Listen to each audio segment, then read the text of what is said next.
Continuando con el uso de la palabra, es el tiempo del señor diputado Carlos Pérez. Gracias, presidente.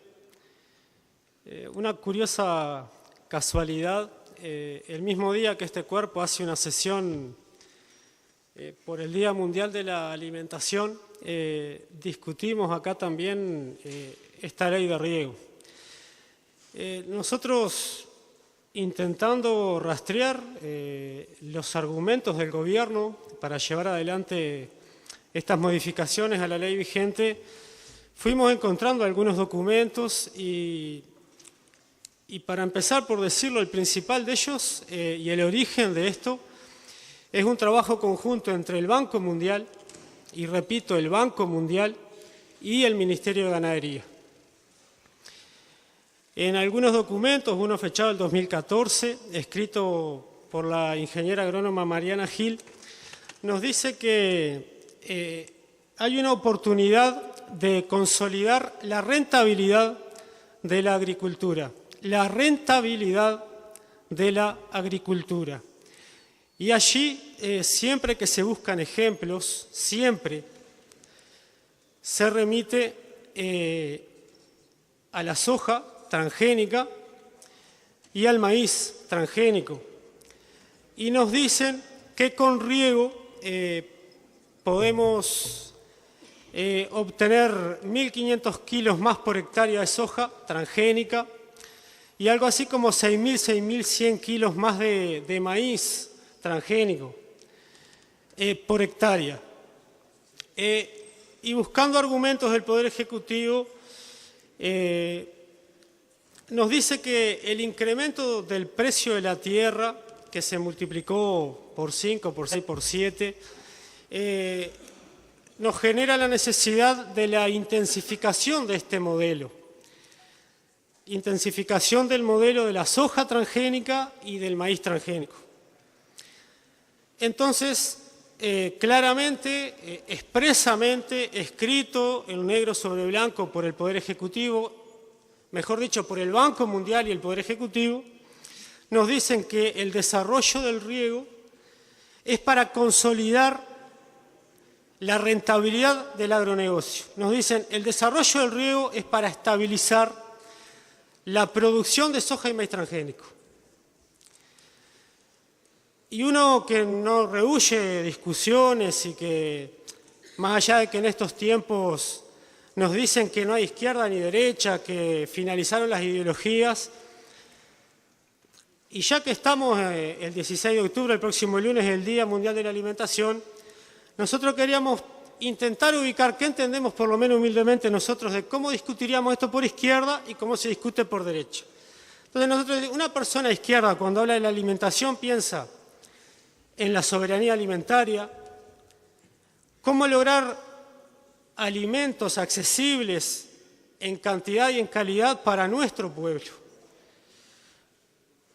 ¿Cómo hacemos en un proyecto de país para que ningún día en nuestro país, pero también con una visión latinoamericanista y por qué no mundial, cómo hacemos para que ningún día ni un niño, ni un solo niño, ni un solo viejo, ni una sola persona en nuestro pueblo se vaya a dormir con hambre? Nos parece que ahí, por esa línea, se ubicaría una discusión por izquierda del tema de la alimentación.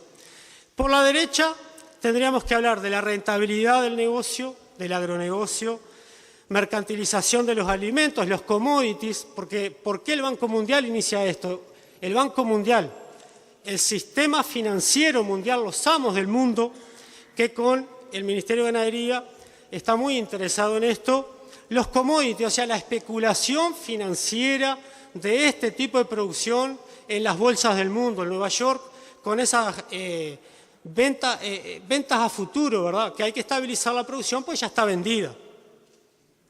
Para no generar bonos tóxicos, eso, que después generan problemas en los bancos.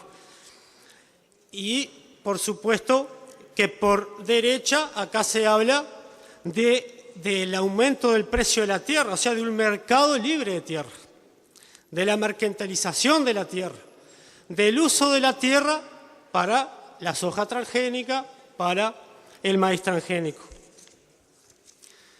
Entonces, como hoy hacíamos una sesión por el Día Mundial de la Alimentación, el lunes 16 es el Día Mundial de la Alimentación, nos parece un momento oportuno, no diría juicio político porque es medio pomposo, pero por lo menos una evaluación al modelo. Porque cuando se buscan comparaciones y se busca una afirmación de parte del gobierno, lo comparan con la ley forestal, lo comparan con los parques eólicos. ¿Qué son los parques eólicos? Es la privatización de las empresas públicas, es la privatización de la generación de energía, es la obligación por parte del Estado de comprar toda la energía que producen los privados en los parques eólicos, aún dejando correr agua de las represas, cuando en las represas el costo de generación es 7, 8 dólares y a los privados se les compra unos 80 dólares, y que se está pensando, para resolver esos problemas, o ya se pensó y ya se habilitó, la exportación por parte de privados de esa generación, esos excedentes de generación de energía eléctrica. Curiosamente, los parques eólicos han tenido una consecuencia. Por ejemplo, el cierre de Freeport, porque estamos hablando de la alimentación, el cierre de Freeport, sin pensar en estatizar Freeport, en una marina mercante nacional, en tratar de hacer llegar ese alimento de calidad como es el pescado a los niños de nuestro país. Nos hablan de la ley forestal. La extranjerización de la tierra con la ley forestal, vamos a hablar también de eso después con el modelo sojero, pero por lo menos, ¿qué repercusión ha tenido el modelo forestal en el consumo de agua? Porque habían debates y cuando éramos del frente nosotros también, en los comités de base, había peleas por cuánta agua tomaba un eucalipto, si eran 10 litros por día, 20, 30, 50, 80, pongámosle 10 litros por día por eucalipto, a 1.000 eucaliptos por hectárea, a 1.300.000 hectáreas. El modelo forestal está consumiendo 13.000 millones de litros por día de agua. ¿Qué impacto tiene esto en el agua subterránea, en el suelo, en la humedad del suelo, en nuestros productores? ¿Qué impactos sociales tiene? Ningún dato de estos ha sido puesto en este debate. Entonces, una evaluación del modelo celulósico forestal y del modelo sojero, mínimamente, del modelo sojero. ¿Qué sabemos del modelo sojero?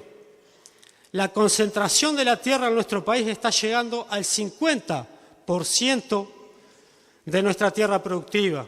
¿Qué sabemos del modelo sojero? Que es responsable de la contaminación de nuestras aguas. Participamos de una charla que nos invitaron en el Ateneo Montevideo el lunes, con 2 profesionales excelentes, una de ellas está en las barras. Claramente está identificado desde el punto de vista de la ciencia y de la academia que es el modelo sojero, que es la importación de agrotóxicos, el aumento explosivo de esta importación en miles de toneladas de agrotóxicos, que es responsable en lo que le llaman contaminación difusa del estado actual de eutrofización de todos los cursos de agua de nuestro país. Tenemos que soportar que una ministra de Medio Ambiente, la actual ministra de Medio Ambiente, nos diga, por ejemplo, que en el Río Negro, que la concentración de fósforo, que la reglamentación dice que lo máximo son 25 partes por millón microgramos de fósforo, esté llegando a 90, hasta el 90, y que ella diga que la tercera planta de celulosa, la segunda UPM, va a mejorar el río. Y que se habla de que tienen que embalsar agua porque el caudal del Río Negro no le es suficiente. También sabemos de la socialización de la contaminación del agua. Lo sabemos bien en el Maldonado, de donde soy, de cómo cada vez es más caro potabilizar el agua. Sabemos también por el último censo agropecuario entre el 2001 y el 2011 que el modelo sojero y celulósico forestal ha expulsado del campo, sabemos que más de 12.000 unidades productivas, de los cuales más del 80% son productores de alimentos de menos de 200 hectáreas, han tenido que irse del campo.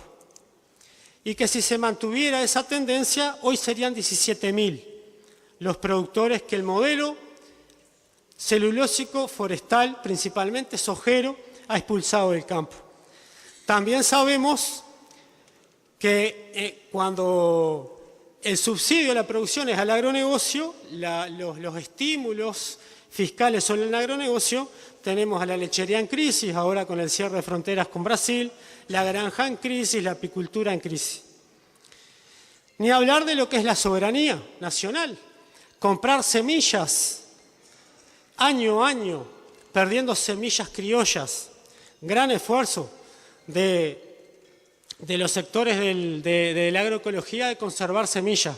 Un esfuerzo principalmente de los productores que se dedican a la agroecología. Sabemos de la contaminación de los cultivos, que está demostrado por la academia también, principalmente en el caso del maíz. Sabemos de las fumigaciones en las escuelas, de las fumigaciones sobre los centros poblados. También se sabe, aunque no se publica, del aumento del cáncer en nuestro país. Entonces, este modelo antinacional, antipopular, extranjerizador, privatizador, se presenta como impulsor del desarrollo nacional. El desarrollo del agronegocio, nos dicen, es el desarrollo nacional, es igual a desarrollo nacional. Cuando es un puñadito de empresas, principalmente extranjeras, que controlan la enorme porción de este negocio. Por supuesto, es probable que se anoten, hagan cola, un montón de posibilistas que nos digan, este es el modelo que hay, vivimos en el capitalismo y esto no lo podemos cambiar. En ese caso yo me iría y no haría más política. Si esto no se pudiese cambiar, me iría para mi casa. Entonces, para consolidar la rentabilidad del modelo del agronegocio, para estabilizar su producción, para consolidar la rentabilidad de este puñadito de empresas extranjeras que controlan el agronegocio, que nos extranjerizaron el 50% de la tierra, que la usan para lo que la usan, que hablamos del Día Mundial de la Alimentación, tendríamos que poner humana, porque la soja va para los chanchos chinos y del primer mundo y alguna res por ahí en los feedlot. Entonces, para consolidar la rentabilidad de estas empresas, que nos dicen, esto es desarrollo nacional, no, son poquitas, y empresas extranjeras, se las va a exonerar de impuestos, se van a poder acoger a la ley de inversiones, se van a poder acoger a la ley de las PPP. Pero esto no es suficiente, vamos a privatizar, porque esto es lisa y llanamente la privatización del agua para riego.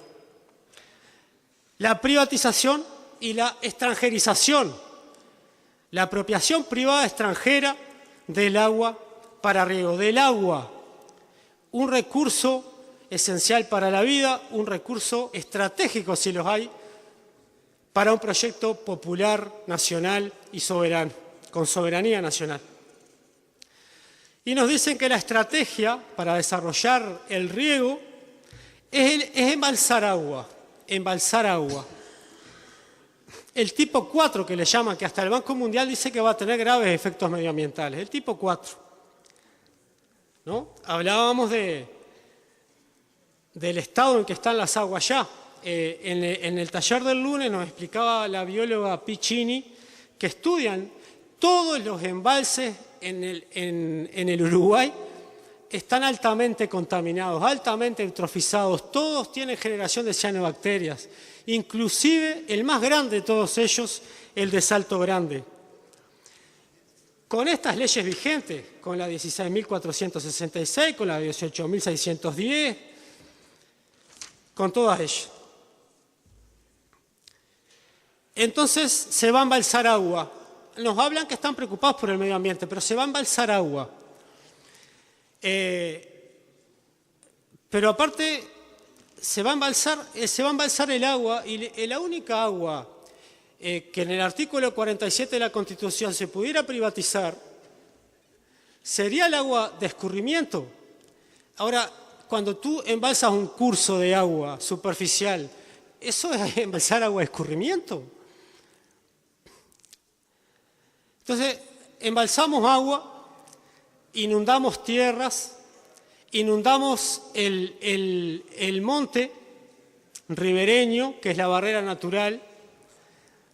Se queda debajo de las aguas toda esa materia orgánica, se acumulan sedimentos, aumenta la temperatura del agua, cambia la flora.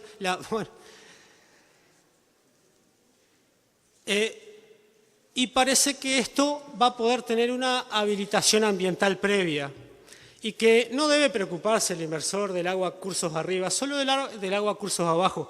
Por supuesto, tampoco acá hay bebé de pecho. Van a intentar, que no se ha dicho acá, van a intentar embalsar aguas arriba, porque necesitan agua de cierta calidad. Embalsar aguas arriba, porque tampoco van a plantar soja en todos lados y que escurra todo el agrotóxico al embalse. Van a producir aguas abajo. El de abajo que se joda. El de abajo que se joda.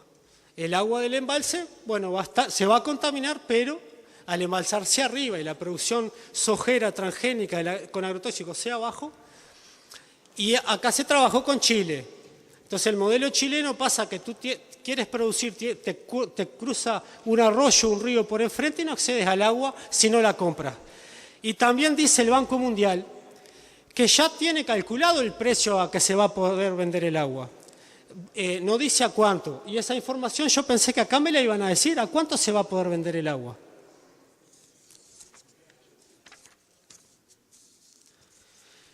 Y nos dicen, bueno, se necesita inversión extranjera, tiene que ser privada, tiene que ser extranjera,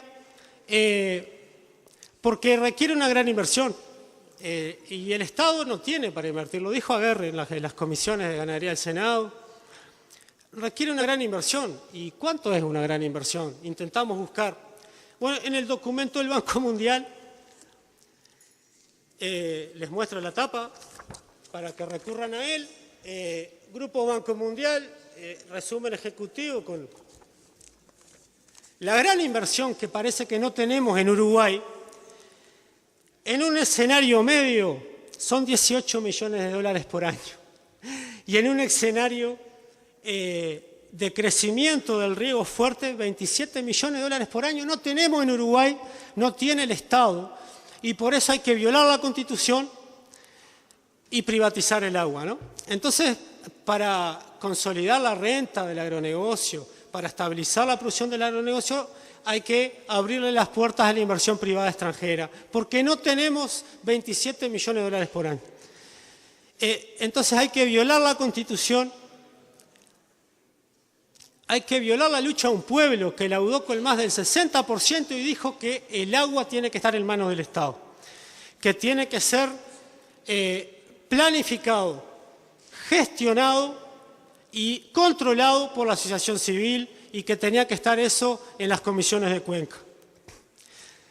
Hay que desconocer la voluntad de nuestro pueblo, hay que privatizar el agua porque parece que el Estado no tiene 30 millones de dólares por año. Entonces requerimos un operador privado, hay que abrir las asociaciones agrarias porque el privado tiene que tener posibilidad de entrar y salir. Porque claro, el senador Delgado mejoró, ¿verdad? Porque el espíritu del ministro del Banco Mundial, el espíritu del Banco Mundial con el Ministerio de Ganadería, era que todos aquellos que estuvieran en el área de influencia de la represa, obligados tenían que pagar un gravamen. O sea que aparte de privatizar el agua, íbamos a hipotecar la tierra, sin definir cuál es el área de influencia, qué criterios definían el área de influencia, quién iba a definir el área de influencia. Entonces iba a venir un inversor privado extranjero, iba a represar en una cuenca y tal vez todos los padrones de esa cuenca tenían que garantizarle el retorno de la inversión del costo de inversión de la obra. O sea, riesgo cero para el inversor privado, el Banco Mundial, riesgo cero para el inversor privado, el Banco Mundial, hipotecando a los productores, la tierra de nuestros productores. Delgado lo incorporó, la verdad, con consentimiento expreso del propietario, claro, pero este negocio, estas grandes empresas lo manejan arrendando. Y bueno, el que esté hasta el cuello y arrienda la tierra y ha sobrevivido un poquito por la soja, arrienda y firma el consentimiento. Después que hace pelota la tierra, el inversor se va. Y el propietario, riegue o no riegue, seguirá pagando. Y si vende, seguirá pagando. Entonces, con la lechería en crisis, la apicultura en crisis, la granja en crisis, acá hay otro gran problema con esto. No solo se privatiza el agua, va a ser un factor de que aumente el acaparamiento de tierras en manos de los mismos que manejan este negocio. Porque la Revolución Verde, los organismos genéticamente modificados acá se presentaban décadas atrás como la solución a los problemas del hambre del mundo, ¿no? Más de 1.000 millones de personas se van a acostar todos los días con hambre. Acá se habló del canon. Y uno tuvo que reflexionar, ¿por qué ahora se va a cobrar el canon? Si viene del Código de Aguas, ¿por qué ahora el canon? Y esto viene precedido de un gran estudio, no podemos decir que no se estudió. Hace 3 años que el Ministerio de Ganadería obliga a una declaración jurada de todos los productores que declaren cuál es su fuente de agua, cualquiera sea ella. Hay un gran estudio. Se trianguló información de satélites de la NASA, de Europa, para saber cuántos pivot y cuántos se estaba regando. O sea, hay estudio, hay estudio.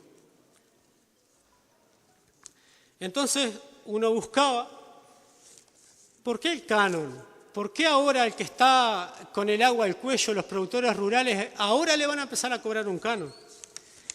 Entonces, en la página 18 de este resumen del documento del Banco Mundial y del Gobierno, nos preocupa, y se los quiero leer, porque estas modificaciones son uno de los elementos de la estrategia para el fomento del riego, que es la modificación de la normativa. En el punto 3, un cuadro de intervención pública y privada ordenado y con sostenibilidad ambiental. Discúlpenme que me ríe, ¿no? Porque esto es un mal chiste, es irónico. Acción 3.3, revisión de criterios para otorgamiento de derechos de toma directa y autorización de construcción de obras de almacenamiento. O sea, se van a revisar los criterios por los cuales hoy a los pequeños y medianos productores se le otorga la posibilidad de extraer agua de un curso de agua o de un pozo. ¿Qué quiere decir eso? Y se van a exigir cosas, se va a cobrar canon. Entonces, capaz que en vez de pagar un canon por un pozo de agua que ya no me da agua porque el modelo forestal me lo está secando, y me meto en una sociedad y tengo que comprarla el agua, tengo que comprarla. Tengo que empezar a comprarla, porque acá lo que se pretende hacer es estimular un mercado de agua, porque si no nadie invierte. Si no, se ha dicho acá, nadie invierte si no hay un mercado de agua y si no hay quien la compre.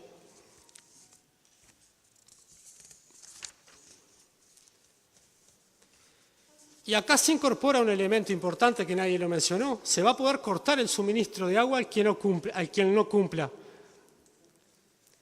Por supuesto, se mejoró. Se dice, bueno, que se le corte el agua, no en la cosecha en la que está incumpliendo, sino para la próxima, para que no pierda esa cosecha.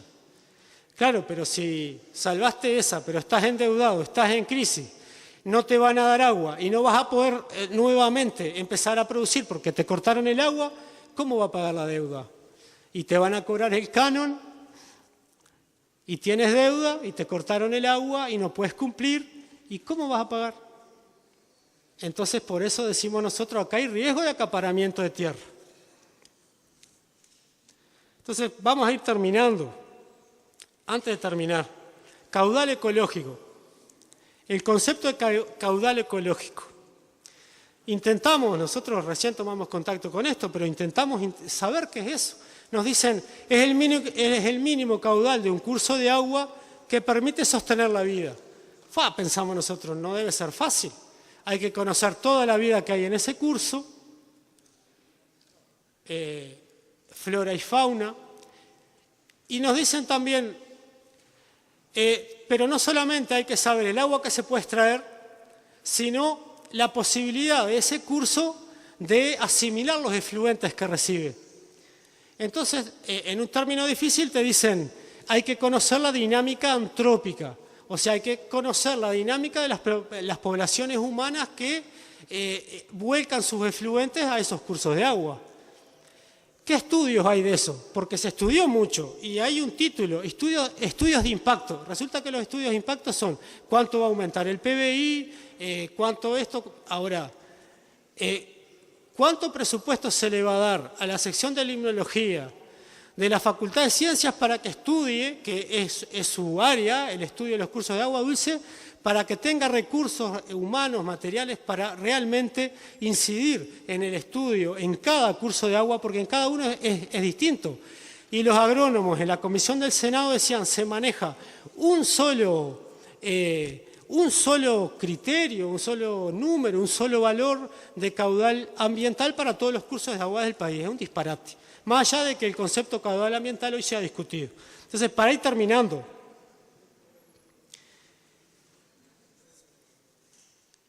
nosotros creemos humildemente que este es un día histórico, tristemente histórico, y sabiendo que lo que acá podamos decir es apenas un granito así de arena en una lucha que se va a tener que dar afuera de este recinto. Pero que lo entendemos como parte de una lucha por la soberanía nacional, por la defensa de los bienes naturales, recursos naturales, en contra de las privatizaciones, nada más y nada menos que del agua, en defensa de lo que laudó nuestro pueblo en el 2004, que después fue tergiversado con el decreto ese que permitió que empresas, aún hoy en Maldonado, sigan siendo privadas. Burlado, no tergiversado.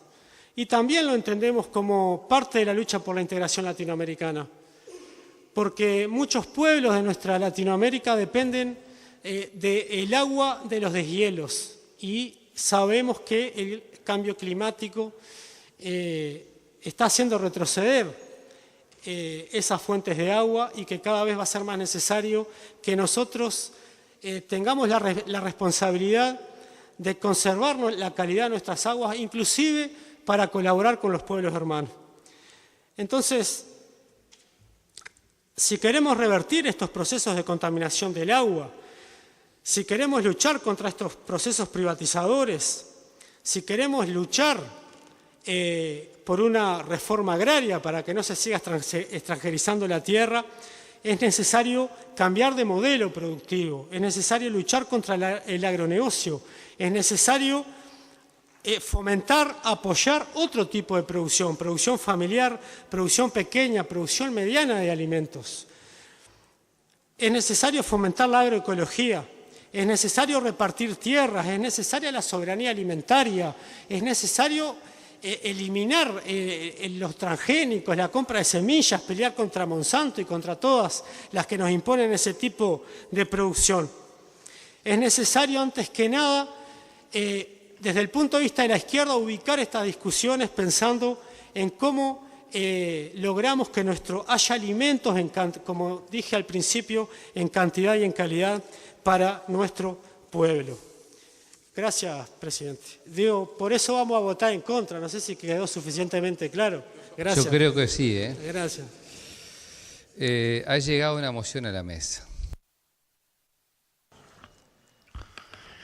Mocionamos para que se autorice al señor representante Enzo Malán